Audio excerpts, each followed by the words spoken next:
साथियों, स्वागत है आपका हमारे यूट्यूब चैनल में। और हम देख रहे हैं हिंदी नेट सेट अध्ययन में अ, इकाई 10 में हम देख रहे हैं एक साहित्यिक की डायरी।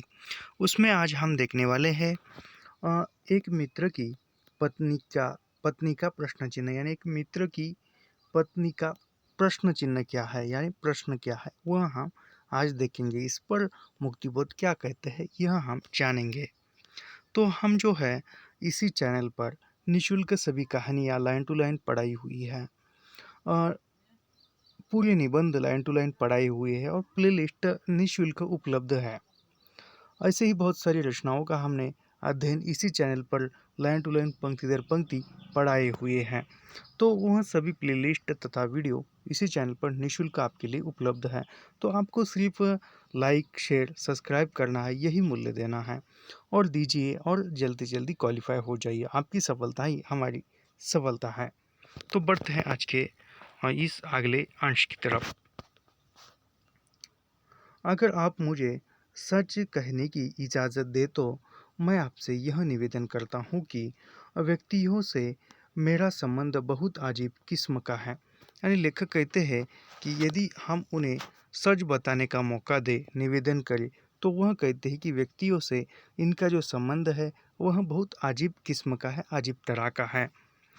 इसका कारण यह है कि व्यक्तित्व का जो शोषण मैंने अपने अ, तय कर रखा है, उसका उस विश्लेषण से कोई संबंध नहीं है जो मैंने उस व्यक्ति से बचने के लिए अपने लिए तैयार रखा है। यानी जो व्यक्ति से बचने के लिए खुद के लिए लेखक ने तैयार रखे हैं।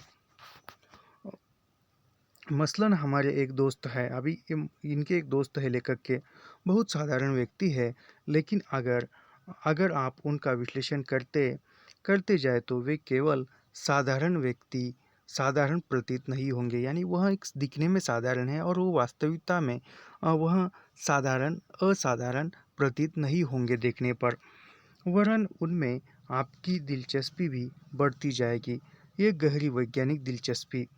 हाँ, उसके बारे में उनके बारे में मैं उनके बारे में मैं सच्ची और सही राय के लिए यह ज़रूरी है कि उनके प्रति देखने की आपकी दृष्टि में कोई सूक्ष्म से सूक्ष्म मनोवैज्ञानिक स्वार्थ भी न हो। यानी एक स्वार्थ न हो, फिर देखे तो वह जो है असाधारण है ऐसा दिखने में दिखाई देगा। लेकिन मुझे तो बहुत तरह सूक्ष्म मनोवैज्ञानिक स्वार्थ है। इसलिए मैं एक एक विश्लेषण तो ऐसा तैयार करता हूँ जिसका अंतिम उद्देश्य केवल अपनी आत्मरक्षा तथा उसके संबंध में अपनी दृढ़ता को और मजबूत करना है। मैंने जिन मित्र का जिक्र किया, उस मुझे मुझे मालूम है कि अमुक समय, अमुक अवसर पर, अमुक प्रकार से ये मेरे ये मेरे हनन के इच्छुक होंगे। यानी कि मुझे किसी न किसी गहरी उलझन में डाल देंगे। यानी जिस मित्र के बारे में बता रहे हैं वह ऐसे मित्र है, वह अमुक समय यानी समय आने पर, यानी एक निश्चित समय नहीं, निश्चित अवसर अवसर नहीं, समय आने पर या मौका आने पर वह लेखक को उलझन में डाल देंगे। उन मित्र महोदय ने मुझे एक ज़माने में बड़ी गहरी मदद की। यानी उन मित्र ने भी लेखक को मदद की है। वे मेरे संकट त्राता रहे हैं। यानी संकट त्राता यानी संकट के समय या समस्या के समय काम आने वाले को संकट त्राता रहे हैं। उन्होंने जो मेरी मदद की वह हस्तामल कवत थी, हाथ का मैल थी। यद्यपि वह मेरे तय महान सहायता के रूप में ही आई, मुझे वह सहायता प्रदान करने की वजह से उन्हें तकलीफ तो कुछ हुई ही नहीं, असुविधा का तो सवाल ही नहीं। यानी जो भी उन्होंने मदद की वह मदद से उन्हें उन्हें कुछ नुकसान हुआ नहीं, कुछ तकलीफ हुई नहीं है, कुछ असुविधा हुई नहीं है। लेकिन अब वे मान लीजिए मुझे दी गई उस सहायता के फलस्वरूप मुझ पर अधिकार तो क्या, एकाधिकार भाव से कुछ ऐसे सुझाव मेरे लिए वे आदे आदेश है दे रहे हैं जिन्हें जिन्हें आलम में लाना मेरे लिए बहुत ही नामुमकिन है। वे कह रहे हैं कि मैं साल भर उनके साथ उनके घर पर रहूं। यानी जो भी मदद की है, उन मित्र ने सहायता की है, कि वह मित्र कह रहा है कि आप तो साल भर मेरे साथ मेरे घर पर रहे। इसका मतलब यह हुआ कि मैं उनकी मुसाहिबी करूँ, यानी मैं उनकी मुसाहिबी करूँ का मतलब जो मैं उनकी गुलामगिरी करूँ, बस उनके दरबार में डटा रहूँ। उन्हें मेरे समय की कोई कीमत नहीं है। कहने का कहने के तो उन्होंने यह यानी कहने के लिए उन्होंने तो यह कहा कह कर रखा है कि मुझे उनकी बीवी को लॉजिक पढ़ाना है। यानी वह कहाँ है कि लेखक को उस मित्र ने कि लॉजिक पढ़ाना है उनकी पत्नी को, यानी उस जिस मित्र ने लेखक को सहायता की है, मदद की है, उस मित्र ने कहा कि तू मेरे घर पर रहे, दरबार में रहे, और वह वहाँ उसके घर में रहकर उनकी पत्नी को लॉजिक पढ़ाए। पहली बात पहली बात तो यह है कि उनकी बीवी कभी लॉजिक पढ़ नहीं सकती। अभी पहली बात ऐसी है कि जो मित्र की बीवी है लेखक के, वह लॉजिक कभी पढ़ नहीं सकती। वे इन लॉजिक की सीधी-सादी मुस्कुराहट है। यानी वह इन लॉजिक यानी लॉजिक लॉजिक को छोड़कर जो चलता है वह इन लॉजिकल की मुस्कुराहट है। असल में मेरा पेशा यह होने वाला है कि मैं न सिर्फ पतिदेव की वरन पत्नी महोदया की भी हृदय गाथाएँ सुना करो। यानी हृदय की गाथाएँ एक ऐसा शब्द समूह है कि रात में डर कर नींद से उठता बैठता है। यानी हृदय की गाथा जो है वह एक ऐसा शब्द समूह, यानी वो हृदय की गाथा कोई बताने लगे तो रात दिन क्या वह बताता ही रहेगा। तो वह रट कर नींद से उठता उठता हूँ। इनका इसका कारण है यह दंपति सारी बातों में एकदम व्यावहारिक है, लेकिन मेरे प्रति आवश्यकता से अधिक भावुक है। यानी वह दाम्पत्य जो है वह दंपति वह व्यावहारिक है सभी बातों में, सारी बातों में, लेकिन लेखक के प्रति जो है वह भावुक है। मैं आया कि उन्हें ऐसा लगता है जैसे मिठाई का थाल आ गया हो। यानी जैसे लेखक उनके यहाँ जाता है तो उनको लगता है कि कोई मिठाई का डिब्बा आया हो या कोई अच्छी बात आई हो। उनके लेखे में बहुत सीधा सादा, बहुत भला भोला, यानी दयनीय रूप से निर्बद्ध मूर्ख अपने को कैसे कहूँ। अ, बस यही से बस यही मेरा सबसे बड़ी विशेषता है, यानी यही लेखक की विशेषता है।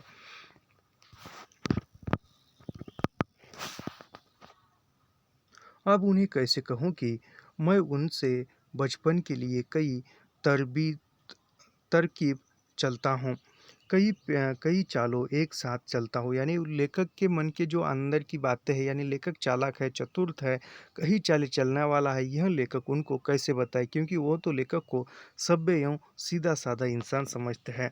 मैं वस्तुतः उनसे घृणा करता हूँ, क्योंकि उनके प्यार में एक नाटकीयता है, एक घनघोर आत्मबद्ध भाव।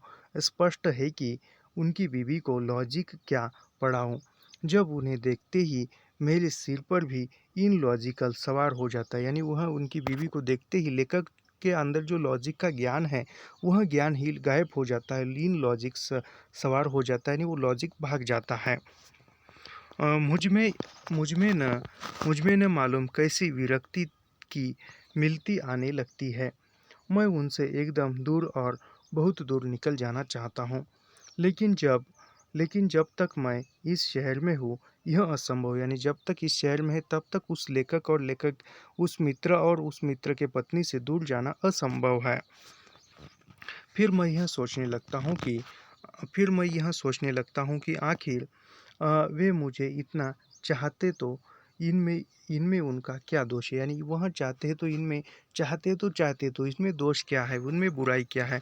वे अपने हृदय की गाथाएँ मुझे नहीं सुनाएंगे तो और किसे सुनाएंगे। यानी जो हृदय की गाथा जो है, हृदय की जो बात है, वह मुझे नहीं बताएंगे तो और किसको बताएंगे। यह भी एक सही बात है। यह मेरी महान अहंवृत्ति है कि मैं उनको टालना चाहता हूँ, और अपने इस मनोवैज्ञानिक स्वार्थ से प्रेरित होकर मैं उनका विश्लेषण करने लगता हूँ। यह गलत है, यह असंगत है, यह स्वार्थ है। फिर भी इस स्वार्थ का एक ऐसा पहलू है जिसकी मुझे रक्षा करनी है। यदि मैं उन्हें आत्मसमर्पण कर दिया तो समझ लीजिए कि मेरी शामत आ गई। मेरे बाल बच्चे मेरा स्वार्थ का व्यक्तिगत जीवन, मेरा खुद का लिखना पढ़ना यानी मैं यानी सब कुछ मैं ही नष्ट हो जाऊंगा, आफत आ जाएगी। यह मैं बे बेभान नीलाम हो जाएगा। मैं इतना सस्ता नहीं हूँ। उन्होंने मुझ पर उपकार क्या किया, मेरी सारी ज़िंदगी खरीदने की उन्होंने नैतिक क्षमता पाली। यानी यदि कोई हमें मदद करता है तो हमें उन्हें ऐसे बहुत बार होता है, वास्तविक जीवन में भी कोई हमें मदद करता है तो उन्हें लगता है कि हाँ वो हम जो है हमारे उनके ही हो चुके, वह जैसा कहे वैसे ही हम कहे, ऐसे लेखक कहता है। और अब इस नैतिक दृष्टि से उनके अपने फुर्सत के समय मेरी निजी उपस्थिति के उनके अपने अधिकार का वे जो निर्मम प्रयोग करते हैं, तो मैं हैरत में रह जाता हूँ। उनकी यह अधिकार भावना मुझे अत्यंत अविवेकपूर्ण मालूम होती है और सिर्फ उसे ही धक्का देने के लिए मैं कल उनके यहाँ नहीं गया। यानी वह उनके यहाँ नहीं गए बुलाने पर लेखक। लेकिन मैं सोचता हूँ कि नैतिक दृष्टि से प्राप्त अपना अधिकार छोड़ने के लिए कोई भी तैयार नहीं होता। यह महत्वपूर्ण लगता है। लेकिन मैं सोचता हूँ कि नैतिक दृष्टि से प्राप्त अपना अधिकार छोड़ने के लिए कोई तैयार नहीं होता। मैं तैयार नहीं होता। आखिरी कमजोरी को उचित ठहराने के लिए मैं भी तो मनुष्य बन जाता हूँ।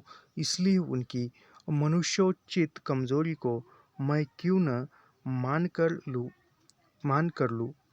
और जो कमजोरी सब मनुष्यों में हो सकती है वह कमजोरी नहीं बल्कि मनुष्य की प्रवृत्ति का गुण धर्म है। यह इम्पोर्टेंट लगता है यहाँ से। इसलिए उनकी मनुष्योचित कमजोरी को मैं क्यों न मान कर लूँ। और जो कमजोरी सब मनुष्यों में हो सकती है वह कमजोरी नहीं बल्कि मनुष्य की प्रवृत्ति का गुण धर्म है। यह पूछा जाने योग्य है परीक्षा में। इसलिए व्यक्तित्व के विश्लेषण का कोई दूसरा रूप होना चाहिए। मेरा अनुभव यह बतलाता है कि साधारणतः व्यक्तित्व का विश्लेषण करते समय विश्लेषण अपनी प्रकृति और स्वभाव का अधिक प्रयोग करता है। यह स्वाभाविक ही है।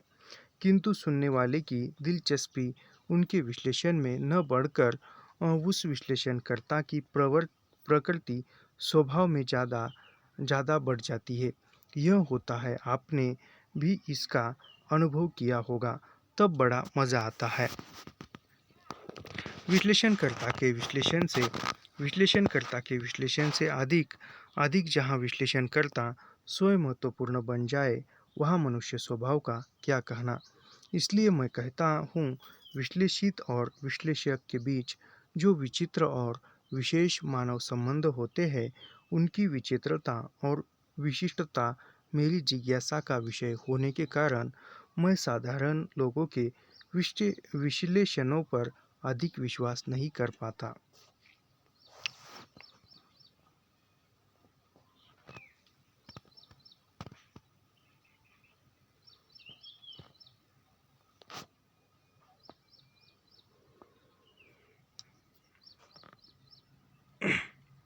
मानव संबंध होते ही कि विचित्रता और विशिष्टता मेरी जिज्ञासा का विषय होने के कारण मैं साधारण लोगों के विश्लेषणों पर अधिक विश्वास नहीं कर पाता। इससे अच्छा तो यह है कि विश्लेषित और विश्लेषक के बीच मानव संबंधों के संदर्भ से ही विश्लेषित और विश्लेषक का भी अध्ययन हो। यह इम्पोर्टेंट लगता है परीक्षा में पूछे जाने योग्य यहाँ से। इससे अच्छा तो यह है कि विश्लेषित और विश्लेषक के बीच मानव संबंधों के संदर्भ से ही विश्लेषित और विश्लेषक का भी अध्ययन हो।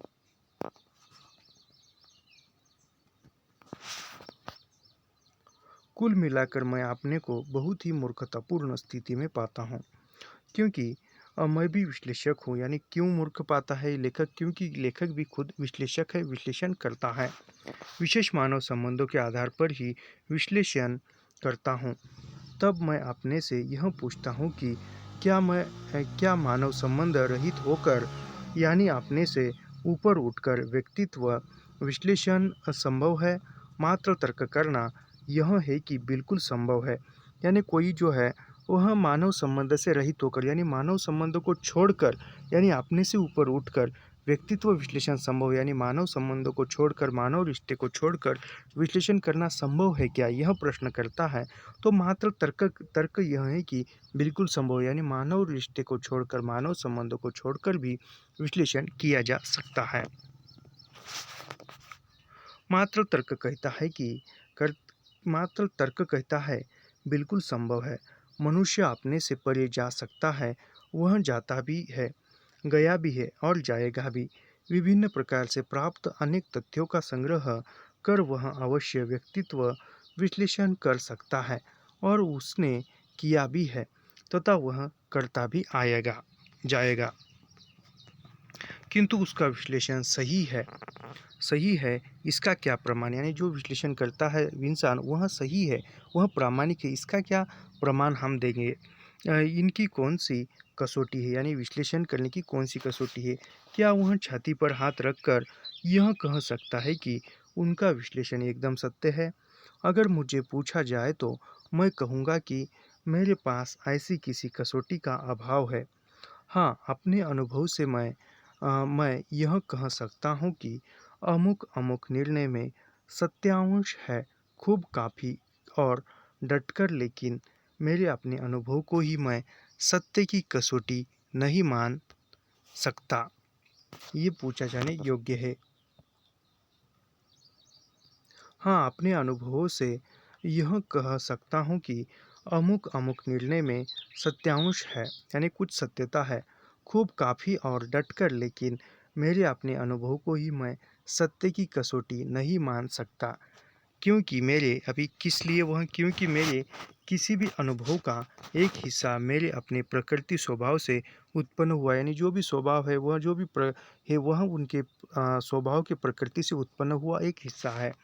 हाँ, यदि यदि अनुभव सार्वजनिक हो, यानी यदि अनुभव सार्वजनिक हो, आम हो, तो उसमें सत्यता की मात्रा बढ़ जाती है। यानी सत्यता की मात्रा कब बढ़ जाती है, यदि अनुभव सार्वजनिक हो, बहुत सारे लोग एक ही अनुभव ले रहे हैं। जैसे कि कोई नदी है, बारिश के दिनों में उसका सौंदर्य बढ़ रहा है या उसका पानी देखने के लिए बहुत सारे लोग जा रहे हैं, तो वह एक सार्वजनिक अनुभव होता है, बहुत सारे लोग उस चीज़ का अनुभव ले रहे हैं, तो वह वह जो है अनुभव सार्वजनिक हो, आम हो, तो उसमें सत्यता की मात्रा बढ़ जाती है। यानी सत्यता की मात्रा कब किस अनुभव में बढ़ जाती है, तो सार्वजनिक अनुभव में।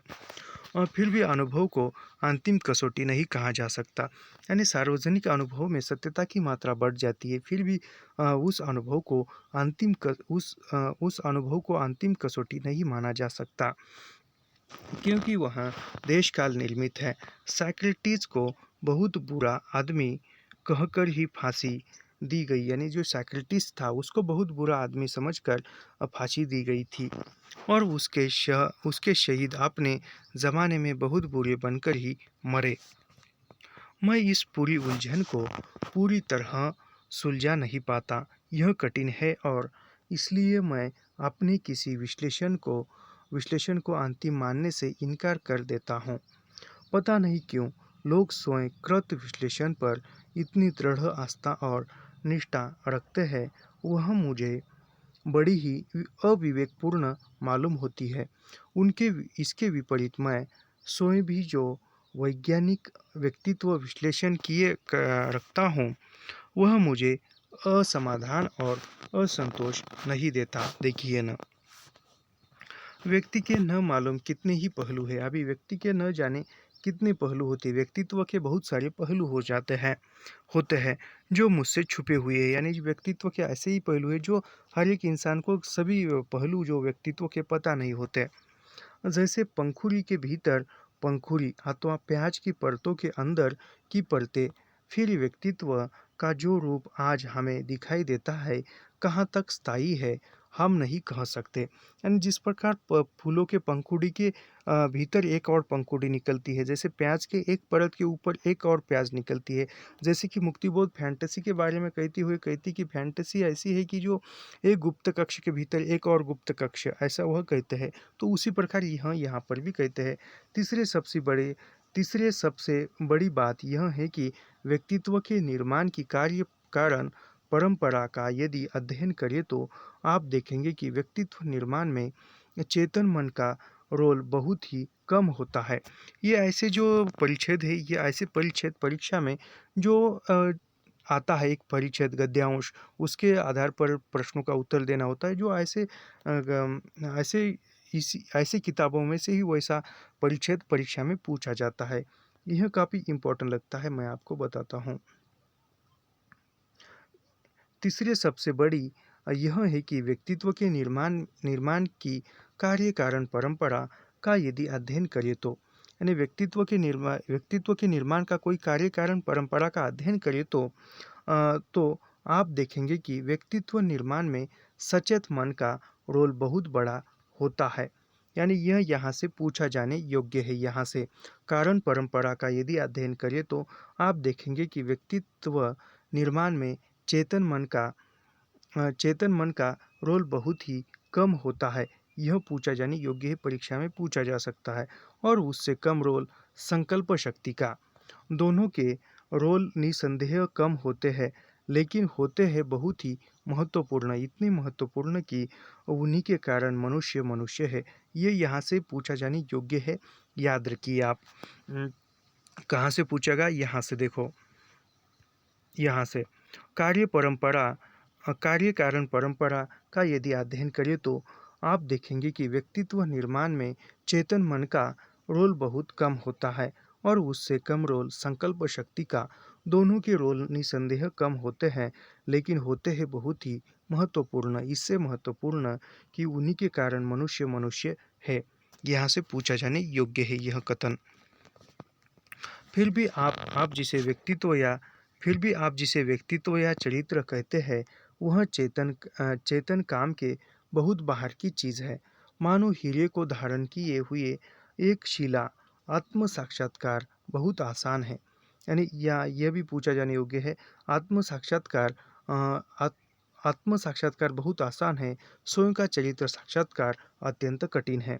यह पूछा जाने योग्य है। आत्म साक्षात्कार बहुत आसान है, स्वयं का आत्म साक्षात्कार यानी स्वयं के अंतर्मन को जानना कठिन है। मैं अपना चरित्र साक्षात्कार नहीं करता, लेकिन अन्यों का चरित्र विश्लेषण करने बैठ जाता हूँ। यानी इंसान जो है, कोई भी इंसान खुद का आत्म साक्षात्कार या खुद का अंतर्मन का विश्लेषण नहीं करता, लेकिन औरों का करता है। वैसे ही लेखक करता है कि मैं दूसरों के मन का विश्लेषण करता हूँ, लेकिन खुद के चरित्र का विश्लेषण नहीं कर पाता। और मैं जब जब उनके सम्मुख और मैं जब उनके सम्मुख इस प्रकार विश्लेषण करने बैठ जाता हूँ, तब उन्हें आघात होता है, इसलिए कि उनका चरित्र उनकी आंखों से ओट है। और जब वे मेरा चरित्र विश्लेषण करने लगते हैं, तब मैं भी क्रुद्ध हो जाता हूँ, क्योंकि मेरा चरित्र मेरी आंखों से ओट है। मतलब यह है कि आंखों से ओट अपने कानों का शिकार किसी को करने देना नहीं चाहते। यह चरित्र आत्मनिर्मित तथा परिस्थिति निर्मित होते हैं। कारण हम निर्णायक महत्व आत्म तत्वों को दे या परिस्थिति को, यह एक ऐसा प्रश्न है जिसका जवाब संतोषजनक और समाधानकारक रूप से अब तक नहीं दिया जा सकता। वैसे भी पहले मुर्गी आई कि अंडा, इस प्रश्न का उत्तर, यानी जिस प्रकार ये बहुत प्रचलित प्रश्न है, बहुत सारे लोग ऐसे हंसी मजाक में या पूछते हैं कि पहले अंडा आई या मुर्गी आई। इस सवाल का उत्तर देना या इस सवाल का जवाब देना जितना मुश्किल है, उतना मुश्किल जो है वह व्यक्तित्व का ही उत्तर देना है। समाधानकारी रूप से कहाँ मिला है। आत्म पक्ष और परिस्थिति पक्ष एक ही वास्तविकता के दो अंग है, यानी आत्म पक्ष परिस्थिति पक्ष, यह एक ही वास्तविकता के दो अंग है, याद रखिए। और इन दोनों में से गहरे अंत संबंध है, जिसका सही सही पूरा ब्यौरा देना नामुमकिन है। इसलिए साहित्य मनुष्य के आंशिक साक्षात्कारों के बिंबों की एक मालिका तैयार करता है। यह इम्पोर्टेंट है। इसलिए साहित्य मनुष्य के आंशिक साक्षात्कारों के बिंबों की एक मालिका तैयार करता है। ध्यान रहे कि वह सिर्फ बिंब मालिका है, और उसका सारा सत्यत्व और औचित्य मनुष्य के जीवन सा अंतर जगत में स्थिर है। चूंकि सभी मनुष्य के अंतर जगत होते हैं, इसलिए उनके औचित्य और सत्यत्व की अनुभूति सार्वजनिक होती है। ये पूछा जाने योग्य है, परीक्षा में याद रखिए। इसलिए साहित्य मनुष्य के आंशिक साक्षात्कारों के बिंबों की एक मालिका तैयार करता है। ध्यान रहे कि वह सिर्फ बिंब मालिका है और उसका सारा सत्यत्व और औचित्य औचित्य मनुष्य के जीवन या अंतर जगत में स्थिर है। क्योंकि सभी मनुष्य के अंतर जगत होते हैं, इसलिए उनके औचित्य और सत्यत्व की अनुभूति सार्वजनिक होती है, इम्पोर्टेंट है। लेकिन ध्यान देने लेकिन ध्यान ध्यान रहे कि अनुभूति का होना अत्यंत सत्यत्व की कसौटी है, यानी अनुभव का होना अत्यंत सत्यत्व की कसौटी है। और हम साहित्य में रम रम भले ही जाए, यानी साहित्य में हम मन भले ही रम जाए, भले ही साहित्य में हमें रस आ जाए, उनमें हमें सत्य नहीं, सत्य का एक पर्सपेक्टिव, एक दिशा, दृश्य, एक डायमेंशन, एक आभास ही मिलेगा, एक रोशनी ही मिलेगी, सिर्फ एक रोशनी। सत्य का प्रकाश सत्य से भिन्न है, यानी सत्य का प्रकाश सत्य से भिन्न है, यह भी इम्पोर्टेंट है। साहित्य में प्रकाश ही प्रकाश है, किंतु हमें प्रकाश में सत्य को ढूंढना है। हम केवल साहित्यिक दुनिया में नहीं, वास्तविक जीवन में रहते हैं। ये यहाँ से सत्य का प्रकाश सत्य से भिन्न है। साहित्य में प्रकाश ही प्रकाश है, किंतु हमें प्रकाश में सत्य को ढूंढना है। हम केवल साहित्यिक दुनिया में नहीं, वास्तविक जीवन में रहते हैं, यह इम्पोर्टेंट है। इस जगत में रहते हैं। साहित्य पर आवश्यकता से अधिक भरोसा रखना मूर्खता है, यह भी इम्पोर्टेंट है। यहाँ से साहित्य पर आवश्यकता से अधिक भरोसा रखना मूर्खता है, याद रखिए, यह मुक्तिबोध का कथन है। एक साहित्य की डायरी में लेखक लिखते हैं कि साहित्य पर आवश्यकता से अधिक भरोसा रखना यह मूर्खता है। मतलब यह है कि हमारी इतनी बड़ी विवशताएं है कि हम व्यक्तित्व या चरित्र के वैज्ञानिक विश्लेषण पर 100% भरोसा नहीं करते। हमें नहीं रखना चाहिए। फिर भी मनुष्य के पास वैज्ञानिक बुद्धि है, तटस्थ भाव भी है, और इसका अनवरत प्रयोग अत्यंत आवश्यक है। और यहाँ तक बने अपने से परे होकर इस प्रकार का वैज्ञानिक विश्लेषण जरूरी भी है, और मनुष्य उसे करता भी है।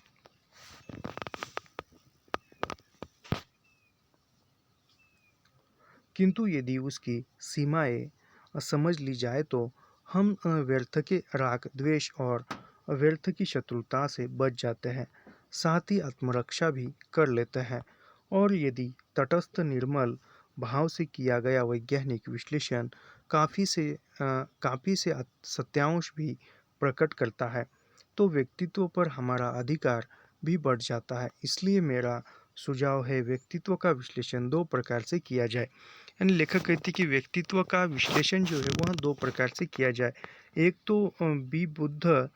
तो विबुद्ध आत्महित के भाव से, दूसरे सूक्ष्म से सूक्ष्म मनोवैज्ञानिक स्वार्थ को हटाकर। यानी व्यक्तित्व के विश्लेषण के 2 पहलू या 2 प्रकार मानते हैं। उसमें से सबसे पहला जो प्रकार बताते हैं लेखक, वह यह है कि केवल विबुद्ध, यानी उसके पास विबुद्ध आत्महित के भाव से, यानी केवल आत्मिक भाव से। और दूसरा जो है वह सूक्ष्म से सूक्ष्म मनोवैज्ञानिक स्वार्थ को हटाकर, यानी मन का जो स्वार्थ है उस स्वार्थ को हटाकर। यदि हम अपने जीवन को एक उपन्यास समझ ले और हमारे जीवन में आने वाले लोगों को केवल पात्र, तो ज़्यादा युक्त होगा। लेखक कहते हैं हमारा जो पूरा जीवन है वह एक उपन्यास है, और हमारे जीवन में आने वाले जो भी अन्य जो लोग है, व्यक्ति है, वह इस उपन्यास के पात्र होंगे, युक्ति युक्त होंगे, और हमारा जीवन भी रमसम हो जाएगा। लेकिन यह सब मैं क्यों लिख रहा हूँ? इसलिए कि आज की ज़िंदगी कुछ यूँ है कि उसमें एक दूसरे को लेकर बहुत जहर उगला जाता है। इतनी निष्ठा व्यक्तित्व विश्लेषण में बदलाई जाती है, उतना ही वातावरण अधिक कड़वा हो जाता है। लगता है कि लोगों को मिथ्या विश्लेषण की आदत पड़ गई है, यानी मिथ्या विश्लेषण जो वास्तव में नहीं है ऐसे विश्लेषण सुनने की आदत पड़ गई है। यह बौद्धिक व्यवहार अहंकार का एक बड़ा भारी विपक्ष हो गया है। ऐसा क्यों? मध्यवर्गीय लोगों में बैठे ठाले का यह मज़ेदार रोग उस ठसपने को बताया है बताया है जो उनके हृदय में व्याप्त है। वे आपसे इस प्रकार के विश्लेषण में जितनी घनघोर आस्था प्रकट करते हैं उतनी ही अनास्था मनुष्य के विकास में हो जाती है।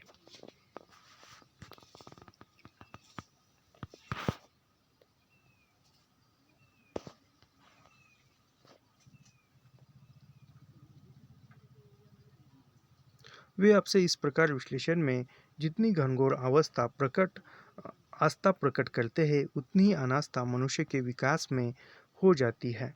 मैं अपनी अनावस्था से शुरू होकर आस्था में आ जाता हूँ। वे आस्था से शुरू होकर अपने अनजाने ही या जानने में भी मात्र शुद्ध अनास्था में विलीन होने लगते हैं। यह अच्छी बात नहीं। इसलिए मैं अपने वैज्ञानिक चरित्र विश्लेषण को केवल काम चलाऊ कार्यकारी मान्यता के रूप में ही ग्रहण करने की तायद करता हूँ। क्या यह गलत है? ये पाठक वर्ग पर प्रश्न छोड़ता है लेखक।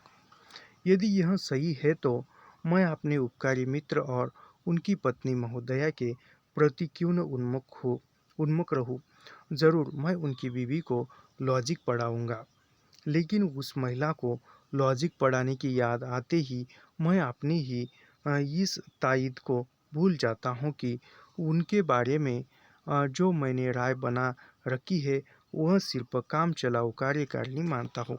यानी लेखक कहता है कि मैं अपनी मित्र के पत्नी को लॉजिक पढ़ाऊंगा और यदि वह सामने आ जाती है कि मैं जो भी तायद बनाई है, जो भी वह बनाए, वह सब कुछ भूल जाता हूँ और कार्यकारिणी मानने लगता हूँ।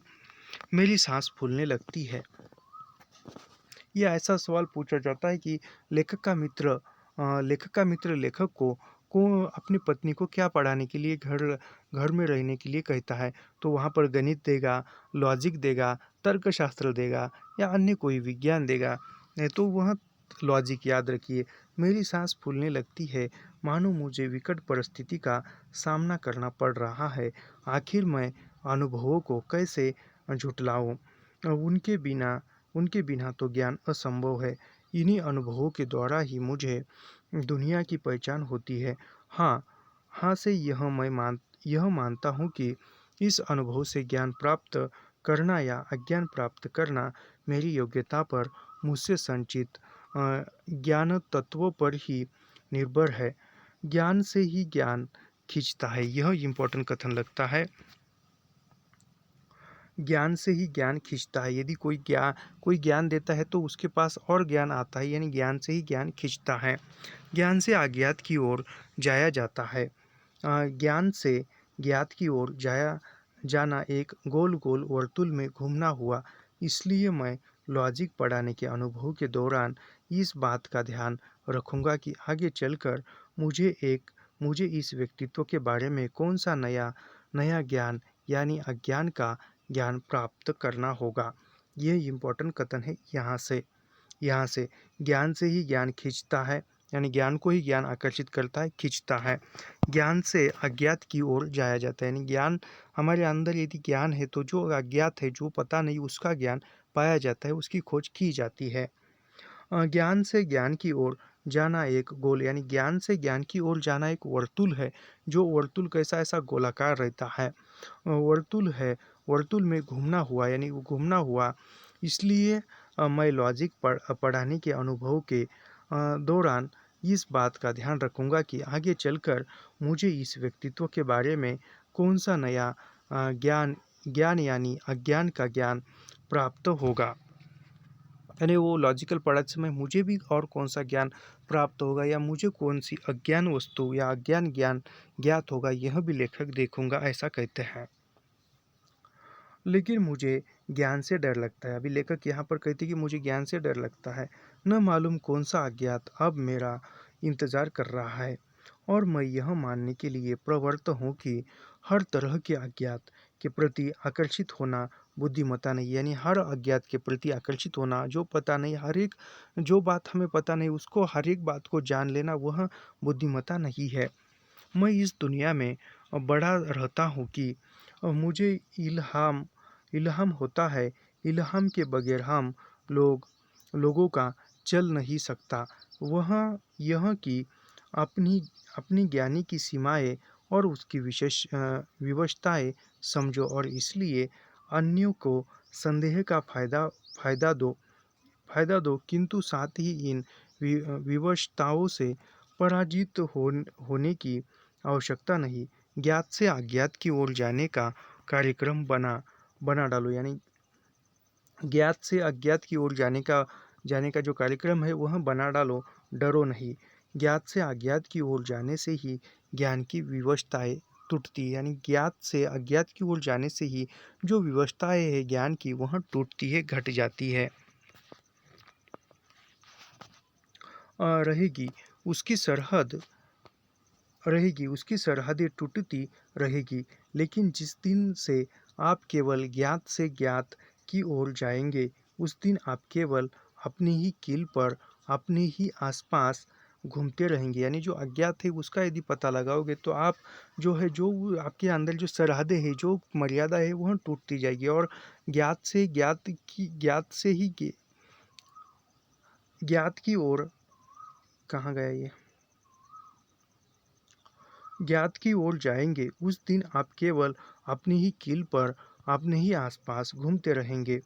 यह अच्छा नहीं है। इसलिए आपको अज्ञात से डरने की ज़रूरत नहीं है। यानी जो हमें पता नहीं, जिसका हमें ज्ञान नहीं, उससे डरने की ज़रूरत नहीं है। एक बार अज्ञात के हिस्से को ज्ञात बना लेने पर पहले का ज्ञात भी कुछ नया रूप धारण करेगा। यह भी इम्पोर्टेंट लगता है यहाँ से। एक बार अज्ञात के हिस्से को ज्ञात बना लेने पर पहले का ज्ञात भी कुछ नया रूप धारण करेगा करेगा उसको यह नया रूप धारण करने दो। उसकी इस प्रक्रिया में बाधा मत डालो। यहाँ पर जो है यह अंश समाप्त होता है। अगला कौन सा है देखते हैं। अगला जो है वह है नए की जन्म कुंडली एक। अभी नए की जन्म कुंडली एक क्या कहती है, यह हम थोड़ा सा पढ़ेंगे आज के वीडियो में। मैं एक ऐसे व्यक्ति को जानता हूँ। अभी लेखक यहाँ पर भी कहते हैं कि मैं एक ऐसे व्यक्ति को जानता हूँ। क्षमा कीजिए, मैं एक ज़माने में बहुत बुद्धिमान समझता था। यानी एक ऐसे व्यक्ति को जानता है लेखक कि वो किसी ज़माने में उस व्यक्ति को लेखक बुद्धिमान समझता था। मुझे उससे बहुत आशाएं थी कि वह आगे चलकर एक मेधावी प्रतिभाशाली पुरुष निकलेगा। लोग समझते थे कि मैं उस व्यक्ति को अनुचित महत्व दे रहा हूँ। मुझे लगता था कि वह व्यक्ति हमारी भारतीय परंपरा का ही एक विचित्र परिणाम है। वह अपने विचारों को अधिक गंभीरतापूर्वक लेता। यानी जहाँ पर परीक्षा में पूछा जाने योग्य है वहीं पर मैं विश्लेषण करूँगा।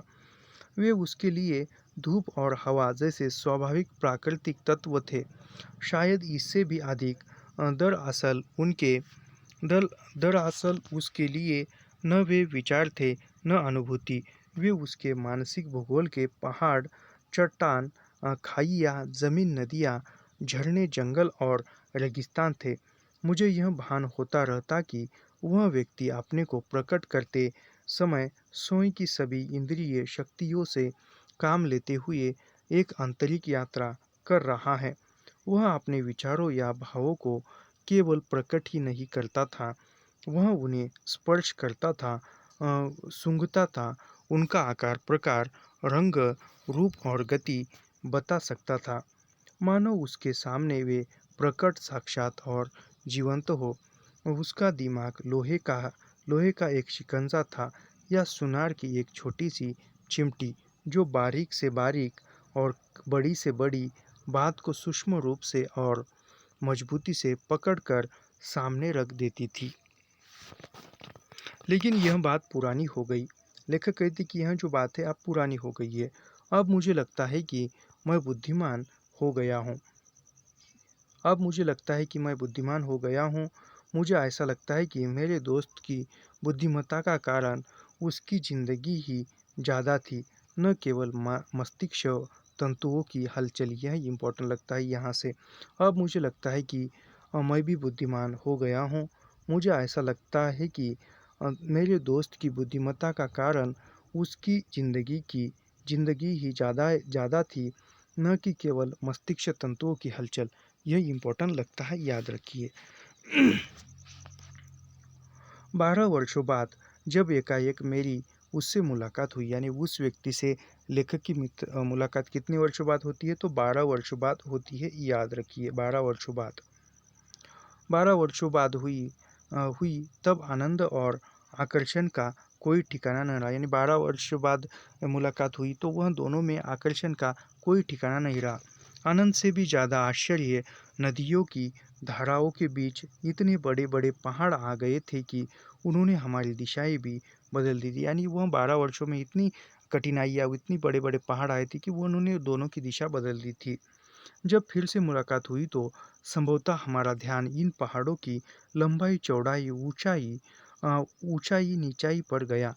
12 वर्षों बाद अब जो हम दो हो गए हैं तो किस तरह, यानी 12 वर्षों बाद दो मिले तो वो किस तरह मिले हैं, लेखक बताते हैं। उनके बाल सफ़ेद हो गए। अभी 12 वर्षों बाद यानी उनके बाल सफ़ेद हो गए हैं, लेकिन यह कहना मुश्किल था कि वह नौजवान नहीं है। यानी वह उनके बाल सफ़ेद हो गए हैं, सफ़ेद हो गया, और अ,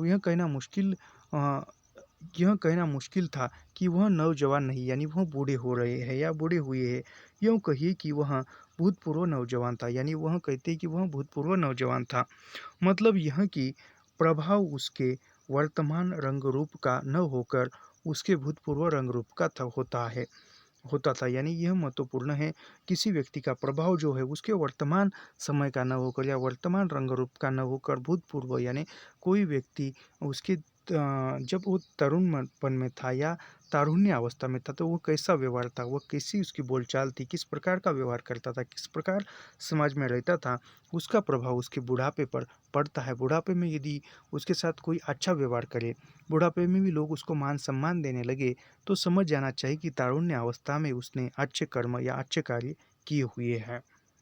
मुझे वह अक्सर अच्छा लगता, जी चाहता कि उसके बारे में रोमांटिक कल्पना की जाए, लेकिन यह कहना मुश्किल था कि उसकी सुंदरता उसके रूप की या उसके माथे पर पड़ी हुई रेखाओं की, यानी उसकी सुंदरता उसके माथे पर पड़ी रेखाओं की थी या रूप की थी, यह कहना मुश्किल था।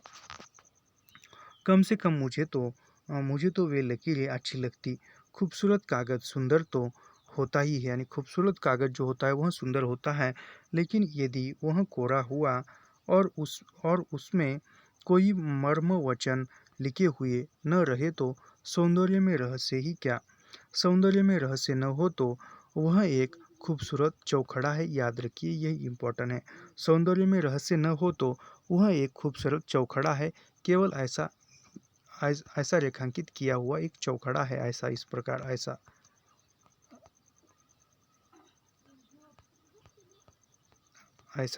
का।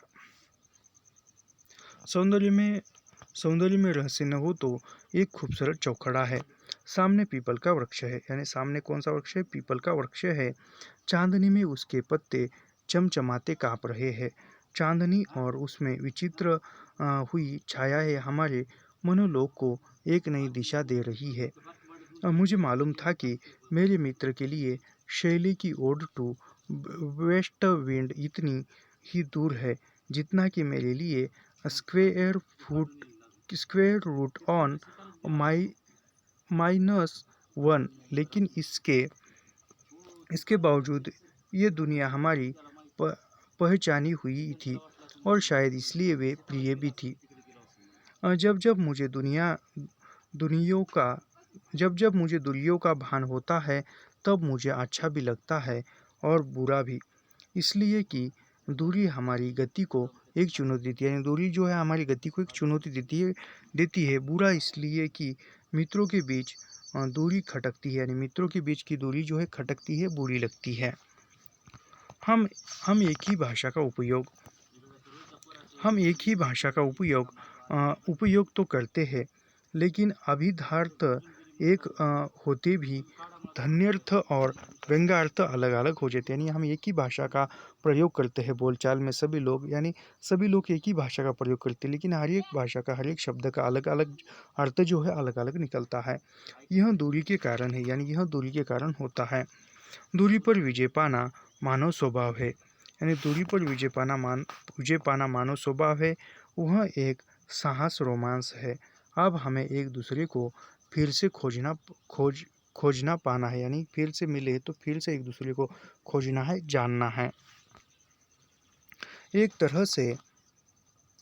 तरह से मुझे खुशी भी थी कि मैं उसे कतई भूल गया था और उससे बहुत दूर निकल गया। शायद यह आवश्यक भी था, नहीं तो मैं उससे अच्छा न हो जाता। मेरी अपनी दृष्टि से वह असाधारण और असामान्य था।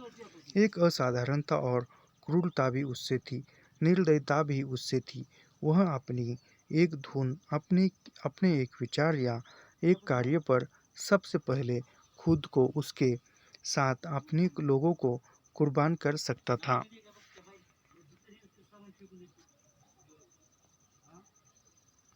इसके भीषण इसके भीषण त्याग के कारण उसके अपने आत्मीयों का उसके विरुद्ध युद्ध होता तो वह उसकी क्षति बर्दाश्त कर लेता।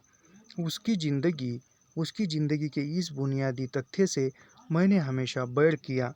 वह जब वह राजनीति में उतरा तो मैंने उसके घर वालों के सामने गरज कर यह आरोप लगाया कि वह उसका पलायन है, अपना उत्तरदायित्व वहन करने की प्रवृत्ति है। मैंने उससे यह भी कहा कि वह राजनीति व्यक्ति है ही नहीं।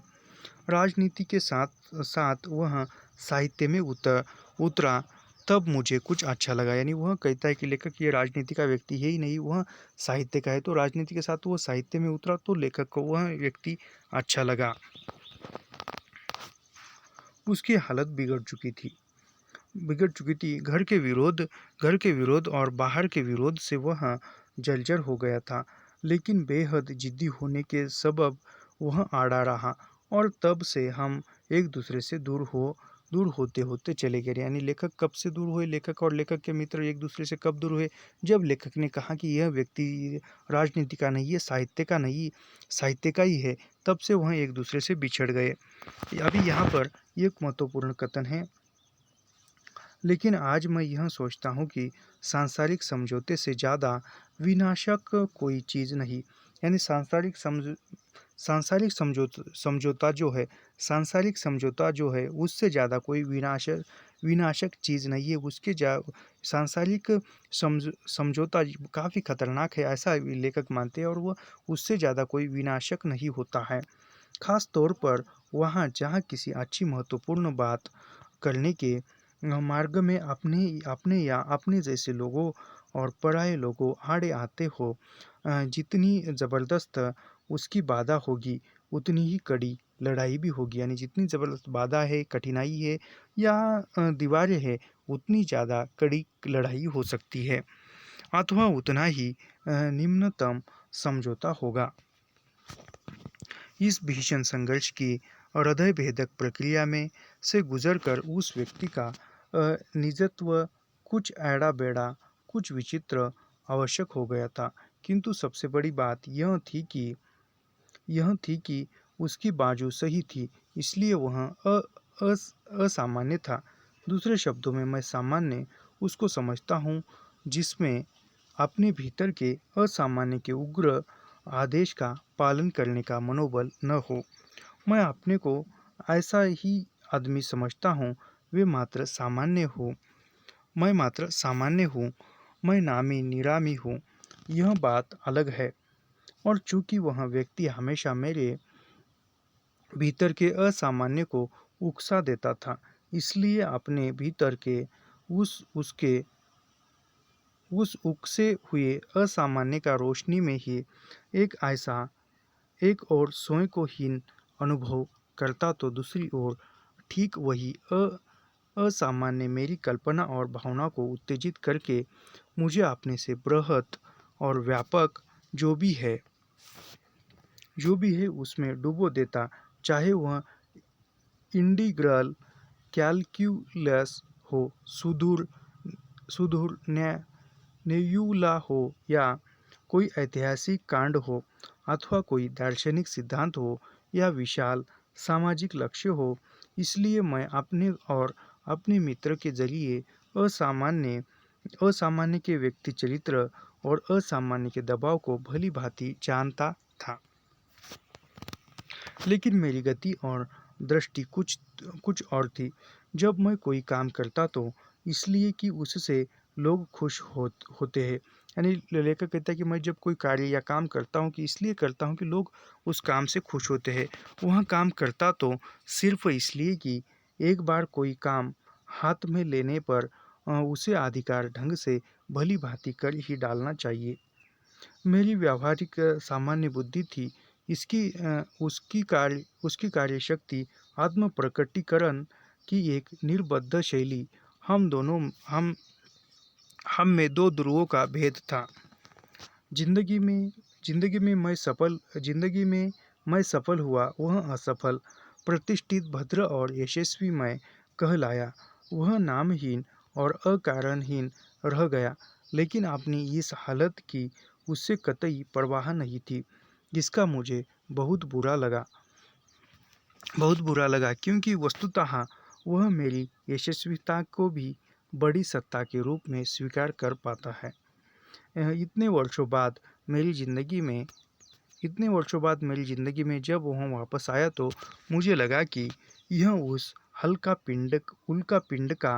पिंड की भांति है, जो सैकड़ों वर्षों के अवकाश के बाद सूर्य के पास आकर एक चक्कर लगा देता है और पुनः अपने आकाश मार्ग पर निकल जाता है। इस सुदूर यात्रा के उसके अनुभव की कीमत मैं जानता हूँ। भले ही किन्हीं अप्रत्याशित संघर्षों में टूट फूट कर वह धूल बनता हुआ खबरों मील दूर के किसी अंधेरे में शून्य खो जाए।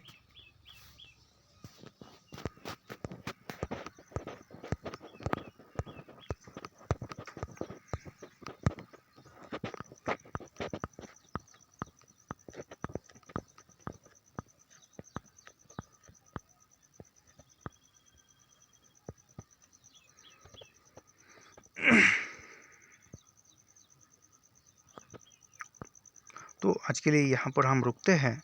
ऐसे ही अध्ययन करने के लिए हमारे चैनल को सब्सक्राइब कीजिए, लाइक कीजिए और शेयर करना मत भूलिए। मिलते हैं नेक्स्ट वीडियो में। धन्यवाद।